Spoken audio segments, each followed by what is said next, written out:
what is, I mean, as we're moving into 2024, what do you want to do? Like, what role do you want to play in helping kind of turn us away from the abyss? Because I am 100%, I feel in my bones, if we don't start having some people that are more seasoned leaders step up and go like, this is how we need to communicate. We need coalitions. We need to, work elections. I think if we don't have some more maturity in the movement, I really worry we're going to go to some very dark places. Yeah, I mean, like, the saddest thing is the idea that maybe, like, for somebody like me or other people, you just have to kind of abandon the progressive movement, which is kind of sad. It seems like a shitty thing. I wouldn't want that to happen. I don't think somebody like me has any acceptance there. I've made, like, too many people will say, like, off-the-wall statements to, like, ever accept me in that type of thing. So I don't know if, like, there's a place for me anymore in the progressive movement. So what? I don't agree with that. I mean, you're going to have a really hard time putting up some of my statements on, like, BLM and then being like, oh, here's Destiny. He's going to, like, campus spread. Like, that's what my Omaha campaign got destroyed over. I know they did this to you. Can I make a suggestion to you? Because I've thought about, if I were in your shoes, how I would handle this. Go for it. So Ben Shapiro did, before he was, like, this major figure that he is today, right? He put out a really interesting statement where he went through all of his older stuff. And he put it up in this blog post, and he basically acknowledged it and said, here, I thought about this. This is what I meant to say here. Let me say this more skillfully. Here's my current position on it. Kind of what you're trying to do with, like, putting your stuff on. Is it on GitHub? Yeah, like the positions. That's what you do, yeah. Because this is the thing about Democratic politicians. They will take your volunteers, they will take your money, they will take all the help you can give them. If you can give them this much plausible deniability about it, or just acknowledge this stuff. I know if I were working with DGG in the future and I had a candidate call me and say, we have some concerns about this statement, I would just point them to that, and I'd be like, look, this is what you can get. Some volunteers are going to work very hard.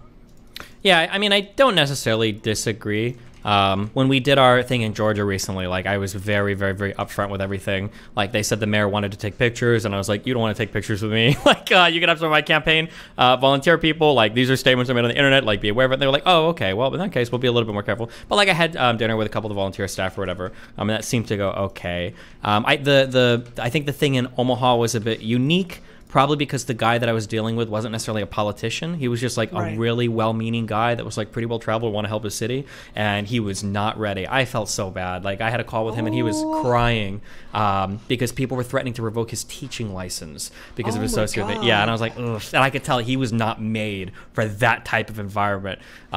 Yeah, so it was a bit of a. It wasn't like it was like a whole Democratic machine I was dealing with that cast me out. It was like a guy. It was a poor dude that was like a teacher from Omaha that just wanted to make his community better. That was not ready for the shitstorm that was coming online for him from all the people online and in Omaha that were like starting to attack him over my shit. So I was like, I got it.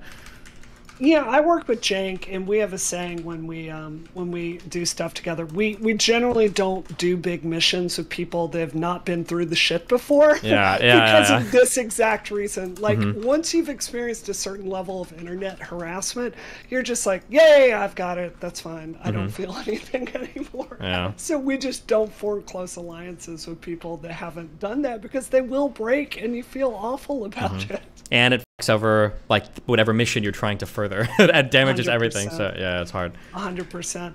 I really hope you'll take a moment and feel some pride about the community you've built. Like, I'm not going to say DGG is perfect on everything, but they are unusually willing to step up and do the real work, in my experience. And that didn't happen serendipitously, man. That comes from the top, and you should be really proud of that. No, yeah, I am. I definitely am. I did that. I think I did like one shout out for Georgia, and I got like 300 canvassers to show up there for that runoff election. So yeah, I'm happy. Yeah. Does that piss you off that you didn't get credit in media about that? Not so. My viewpoint has always been like, I'll be like a Batman figure to like fucking do whatever in the background, as long as like I know what I'm doing, and I obviously I get paid really well, so I'm not going to complain that I'm like impoverished forever. The only thing that changed my mind over the past year about building a reputation is I'll have it so that you don't give me credit for shit. That's fine, but you can't attack me on If you're going to start Right. attacking my shit, well then, if you're going to start attacking me for every fault I have, then I'm going to want credit for every good thing I do. So that's been Yeah. something I have been working a little on. It's like, no, actually, I think I do need credit for some of this stuff. Because when you've got people like Hassan running out here saying like, oh, I built politics on Twitch, or you've got other people saying like, oh, Destiny, all he's ever done is like be racist online. It's like, okay, well, no, we are going to, yeah. So it's something I'm kind of working on a little bit more in terms of like when I go out to do these events, like contacting media preemptively or whatever, if anybody wants to come out and cover it and stuff. But yeah, I'm getting that media apparatus is, and the communication, everything with media is a really, really, really vital skill to have that I'm still kind of working on my little organization for. Yeah, getting people that can do that well. I mean, in my view, Cenk has run into this a lot too, right? This dude has raised millions of dollars for Democrats in back channel. He has gotten more volunteers to races. People will be running like suicide races where they have no chance of winning. He will say something and they'll end up with, hundreds of thousands of dollars in their bank account. He does so much good, and yet his reputation is like this caustic online, which is understandable. He says a lot of terrible shit. And I think the way I think about this is